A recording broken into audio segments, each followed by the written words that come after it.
Illegal border crossings are down in the week since Title 42 pandemic restrictions expired. Governor Abbott credits the National Guard for reinforcing border barriers, but the full picture of why there's been a decline and whether it will last, that full picture is still not clear. Fox 4's Alex Boyer has an update on the situation and joins us now live. Alex.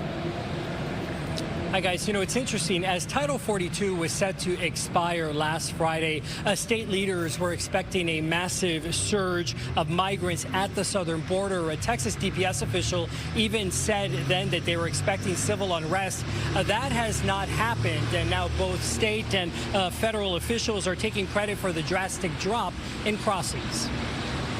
It's been 1 week since Title 42 was lifted, the pandemic-era public health rule that quickly expelled most asylum seekers at the U.S.-Mexico border.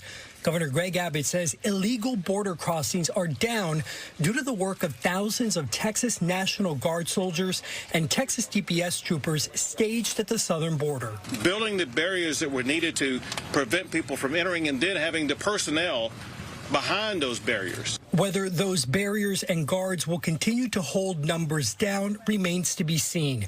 We saw a significant increase in illegal crossings just before Title 42 expired, and large numbers of migrants are still gathered on the Mexico side. At a joint news conference in Brownsville Friday, Brigadier General Matthew Barker says Florida and Idaho are sending reinforcements. We'll be joining Joint Task Force Lone Star within 72 hours. The Biden administration is also touting a drastic drop in the number of migrants crossing over the southern border to seek asylum at ports of entry. So with the expiration of Title 42 last week, we reverted back to what normal immigration processing looks like at the border. Laura Collins says one reason for the drop could be the threat of a 5-year ban for anyone not authorized to cross the border. Those tougher penalties for normal immigration processing could be driving that. It could be that there's more access to come in through ports of entry. It could be some of the other legal pathways that the Biden administration has put in place. We're really not sure what the right mix is at this point. Collins says Customs and Border Patrol agents have put approximately 11,000 migrants on deportation flights this week alone. Those who are granted entry as their long asylum process plays out are being bused to larger cities like Dallas. 56 migrants arrived from El Paso on Friday. The organization Dallas Responds is putting them up temporarily at Oak Lawn United Methodist Church. They're all coming in the southern, cities, which don't have the infrastructure or the large airports like ours. And so it becomes necessary for us to respond to the crisis in the way we are doing.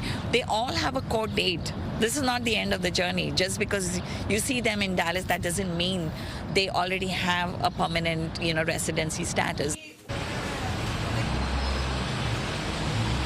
And most of the migrants that arrived in Dallas today will be put on flights to other cities where they have family and await the asylum process. Meanwhile, Governor Abbott said today that those additional reinforcements coming from Florida and Idaho will remain at the southern border for at least a couple of weeks.